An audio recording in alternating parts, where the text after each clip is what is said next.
In a rundown part of Baltimore, tucked between forgotten brick buildings and alleyways echoing with sirens, lived a woman named Maria Sanchez. She was a maid, cleaning houses not far from downtown, homes filled with hardwood floors, marble countertops, and people who never asked her name twice. But Maria's story wasn't meant to stay behind other people's doors. It was destined to break through. Every day, she left her small one-bedroom apartment at 5 a.m. to catch the early bus. She worked in 3 homes across the city. Mornings were spent tidying a lawyer's brownstone.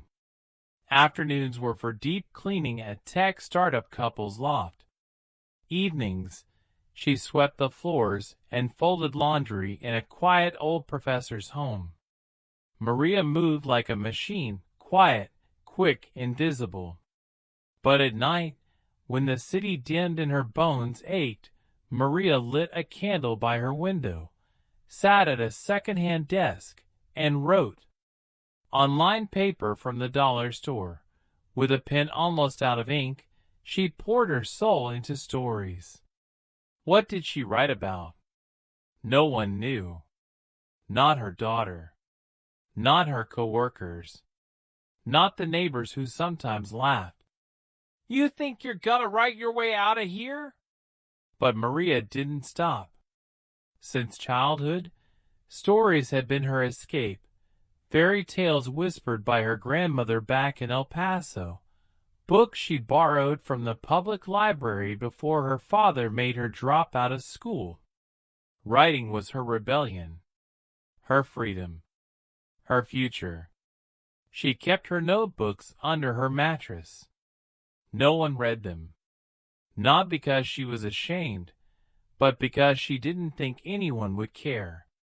While vacuuming in Mr. Carter's study, the old professor she worked for every Friday, one of her notebooks slipped out of her tote bag. He picked it up.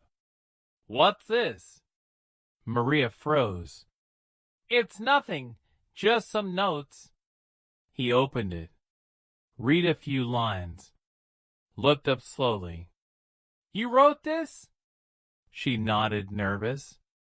He paused, then said, "You ever thought of sharing these?"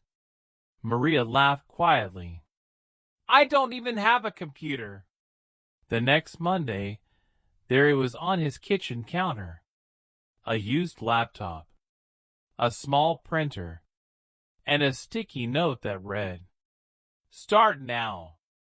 Every night after work, Maria typed. Her fingers, sore from scrubbing and cleaning, flew across the keys with purpose. She turned pain into paragraphs. She turned silence into sentences. She didn't stop. Months later, with Mr. Carter's help, Maria submitted one of her stories to a well-known online literary magazine. A week passed. Then 2. Then the email came. "We loved your voice. We'd like to publish your story, Dust and Dignity, in our next issue." Her hands trembled. The story went viral. Emails poured in. People cried reading it. Editors reached out.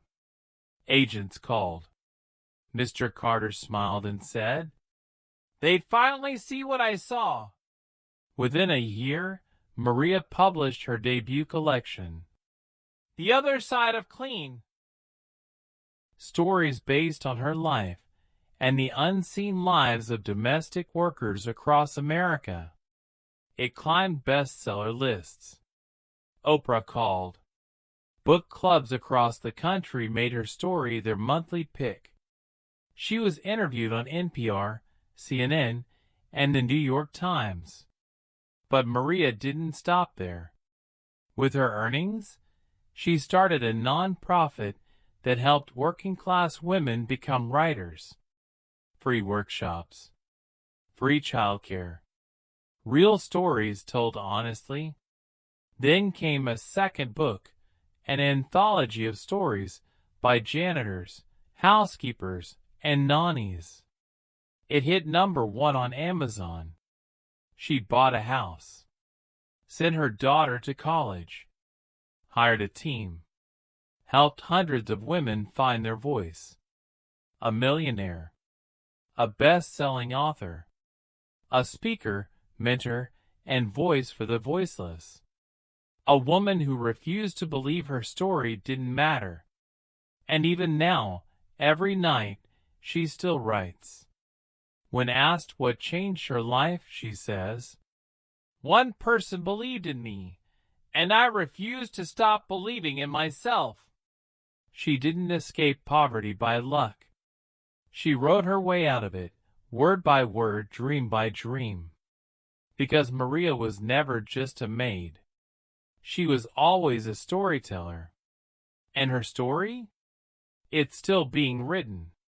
If Maria's journey lit even a flicker of belief in you, don't let it fade. Like, share, and subscribe to Fire Within, where real stories fuel real strength. Your fire isn't out. It's just getting started.